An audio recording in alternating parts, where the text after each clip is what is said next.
The Gospel according to John. Jesus said, "I am the good shepherd. The good shepherd lays down his life for the sheep. The hired hand, who is not the shepherd and does not own the sheep, sees the wolf coming and leaves the sheep and runs away. And the wolf snatches the sheep and scatters them. The hired hand runs away because a hired hand does not care for the sheep. I am the good shepherd. I know my own, and my own know me, just as the Father knows me, and I know the Father. And I lay down my life for the sheep. I have other sheep that do not belong to this fold. I must bring them also, and they will listen to my voice. So there will be one flock, one shepherd. For this reason the Father loves me, because I lay down my life in order to take it up again.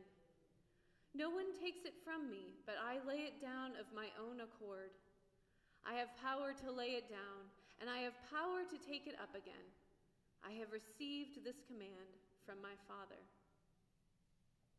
The Gospel of the Lord. Praise to you, O Christ. You may be seated. Well, good morning again. It is always such a privilege to be in this part of the sanctuary looking out at all of you. Happy Good Shepherd Sunday. I'm preaching at Faith Avenue after this, and I am explaining to them that in liturgical traditions we have all these special Sundays where we mark either aspects of Jesus' identity that we want to highlight or special stories in his life, right? So something from Easter, that everybody knows about that, to Transfiguration Sunday, that's an event. But today is Good Shepherd Sunday, right? On Tuesday this last week, I had the opportunity to spend my first day of nursing school on the pediatrics unit. So before that, I had been working all with adults, and so this week I got to be with the kiddos. And I had a ton of fun. I particularly enjoyed spending some time with a young patient I will call Liz. Not her real name, but Liz is an amazingly kind, smart, determined, and witty young person who's dealing with a serious chronic illness. Though Liz should be fancy-free, going to school, hanging out with her friends, living her best life. Instead, she is often having to spend a lot of time being very aware of her health and spending time in the hospital. She's had a really hard go of it lately. At one point during her most recent hospitalization, one of the pediatrics nurses, these nurses are amazing, brought Liz a giant, and I'm talking like this big, stuffed lamb. Liz was a bit surprised, I think, because she is an older pediatrics patient, and I'm sure it's been many years since she looked to a stuffed creature for comfort. Yet we could tell that Liz delighted in this oversized lamb that she then kept right beside her through the rest of her hospitalization. "What are you going to name it?" we asked her. Without missing a beat, with a twinkle in her eyes, Liz said, "Shepherd. I'm going to name her Shepherd." On Tuesday, I felt so grateful that Liz had Shepherd by her side as her doctor came in and told her that unfortunately many of her medications that were keeping her symptoms at bay just weren't working anymore. And there weren't very many options that they had left for her. Liz was so brave as the doctor talked with her. But that's really hard news to get. In moments when it feels like everything is going wrong, it's good to have a shepherd beside us, to cling to a little tighter. So I was thinking about Liz and her giant stuffed lamb, Shepherd, this week as I was preparing to preach. On Good Shepherd Sunday, we read John chapter 10, where Jesus talks about himself as the Good Shepherd. And in this section of John we call the Shepherd Discourse. I don't know why all these passages in John get labeled as discourses, but we have the farewell discourse. This is the shepherd discourse. And as we read this passage today, we reflect on how Jesus demonstrates God's care for us, God who has always shepherded God's people. Our image of God as shepherd comes from the psalm that we read today, right? The very familiar Psalm 23, where the psalmist paints this beautiful picture of God's relationship with us, using the image of a shepherd and her flock. As long as the shepherd is present, the sheep feel comforted and secure. A good shepherd makes the sheep lie down. She makes them pause in green pastures so that the sheep can graze and be well fed. She leads them to still waters, water that won't pull them in and wash them downstream. She keeps them safe so that they can drink. The shepherd anoints the sheep's head with oil. And why does she do that? To keep the pests away. Pests would not be able to get to their skin. The shepherd is always anticipating her sheep's needs and keeping them safe. It is so reassuring to us to think about having a God who loves us and cares for us in that intimate way. In the New Testament, there are also a variety of passages we read to understand Jesus' relationship to us using this metaphor of shepherd. So we have this passage from John 10, but think about some other ones with me, like Luke chapter 15, the parable of the lost sheep. Jesus tells us in this parable that he will not abandon even one of us. Which one of you, Jesus says, having 100 sheep and losing one of them, does not immediately leave the 99 and go out after the one that is lost until he finds it? Are any of you getting a kind of fluffy, warm feeling inside as you think about how God and Jesus love us, take care of us as our shepherds, right? They guard our lives. They go after us when we feel lost. I certainly am. However, I imagine we don't like all of the implications of this metaphor. We like God and Jesus as shepherds. That's good. That's great. But we may not really resonate with the image of ourselves as sheep. Being called a sheep, if it's not considered offensive exactly, is not exactly flattering, especially in our culture, which really lifts up like individualism and prowess and power, right? No one ever named their town football team the Mighty Sheep. Rams, yes. Sheep, no. Sheeple, have you heard that term? Sheeple. Sheep people is actually a common enough phrase now. So these are like people who just follow others mindlessly. It's such a common insult that Merriam-Webster has entered it into the dictionary. This happened in 2017. It's defined as people who are docile, compliant, or easily influenced. Right? Sheep are not the animal we all want to be compared to. They are not our favorite animals. Well, why is that? Sheep are fluffy and cute, but they also tend to need a lot of help managing their small-brained existence. So there was a viral video a number of years ago where there's a sheep and it's like stuck in this ditch. It's a ditch about this wide, and the sheep had jumped and fallen into the ditch, and it's just stuck. And this little boy, he's probably like 8, pulls the sheep out. And it takes a little while, but he gets it out, and it's thrilled. It's jazzed. It just takes off running and hopping, and you're like, this is cool, and then it jumps right back in the ditch. Sheep are not the brightest members of the animal kingdom. So it would be tempting to apply the metaphor of the shepherd simply to God and Jesus and leave it at that.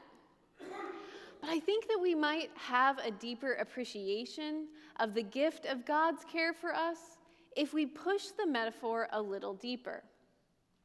In fact, understanding a bit about sheep and ourselves as these delightful animals might help us become aware not of only how God directly cares for us, but of some of the resources that God has given us to navigate this life.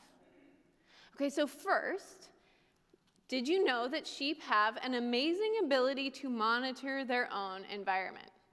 Have you ever really looked at the head of a sheep? Their eyes are not here, they're here on the sides of their heads. And this is because they're prey animals. They know that a lot of things are out to get them. And so they rely heavily on their vision, right? They have this very broad field of vision. They're constantly scanning the field as they graze. We humans have a similar capacity, even though our eyes are definitely on the front of our heads. We can look around. We look around and we see so much in the world that is not quite right. We can see what is causing danger to us, to others. As Andrew talked about last week, there are dangerous realities that we need to be aware of, like the growing tide of Christian nationalism, right? Or just the growth of hatred toward minority groups. We see that there's this increasing justification of our exploitation of creation. That's a lot of shuns, but it's where we're making it seem like it's okay for us to just destroy the earth for what we need. We know that there's ever-growing conflict in our everyday relationships with each other, family members, other people in our community, in the world. I was just reading an article this morning about a really sad case from the city of Grants Pass around what do you do with people who are unhoused, who are camping in parks, right? And there's an ordinance that was passed to say, like, no, people cannot camp in parks. And what's really sad about it is that ultimately we know that there is a group of people that have no place to go. Right? But instead of coming together to figure out how do we support people, there's just so much conflict, so much name calling and finger pointing. And so being able to see all of this, while it can be overwhelming, helps us to know then what our next step is. And our next step is to look at our shepherd, our good shepherd, who can lead us in the right direction. Right? It's not easy, but we look to Jesus to guide us in what we do to go in the direction of love, compassion, and justice while trying to meet the needs of as many people as possible. So the second thing we can highlight about sheep is that they have a strong flocking instinct. Okay, so and this is a good thing, right? We saw that you can just follow someone right into a table and the flock might just like go into a river. However, there's something very good about how sheep stick together. You know, they need each other to feel safe. You know, when you separate them out from one another, they become very disturbed and frightened. When you take one to shear it, it's like, where are my other sheep? And I'm not sure we're all that different. In our radically splintered society, we have a tendency to cut ourselves off from one another in ways that leave us isolated, angry, and anxious. And so, what if instead we sought to try to understand one another a little more deeply? What if we sought to understand those people with whom we disagree, with whom we have splintered relationships? We know that God's intention for creation is for us to live in shalom, to live in peace. This doesn't mean that we ignore disagreements, that we leave nations who are being attacked to suffer, like, oh shoot, we're just trying to get along with everybody, deal with it. No. We don't sweep injustice under the rug. Rather, I would encourage us to remember that God sees us as one flock. And so to continue to keep in mind that when we're having disagreements, ultimately we're doing that, we're engaging in conversation, we're looking at the injustices in the world in order to get to a point where we can be that one flock living in shalom, right? We need to find a way through the chaos of our modern world together. And in order to do that, we need to begin by being willing to share a field with one another. Finally, the metaphor of us as sheep reminds us that we have the benefit of being included in God's flock for life. So we know that sheep have a strong flocking instinct, but did you know that they also have really strong family bonds? I did not know that. A shepherd named Kim Goodling talks about how sheep stay in family groups for life. One time she says, we had separated a set of twins, a ram and a ewe, and put them, this was at weaning time, and we put them in two different parts of the farm, in different fields and paddocks. After 2 years of separation, we put the two siblings back in the same field. The ram immediately walked over to his sister, and they stood nose to nose for 30 minutes. Clearly, they knew who each other was, and they were glad to be back together again. When I think about the gift of family, I don't just think about our biological or legal families, although those are certainly beautiful, we hope, most of the time. But I also think about our church family. Our church family. One of the resources we have to navigate this life is the presence of a community of faith to gather with, whether we see them every week or every couple of months or every couple of years. There is something so comforting about having a common identity with a group of humans, about having people that will recognize us in the years to come.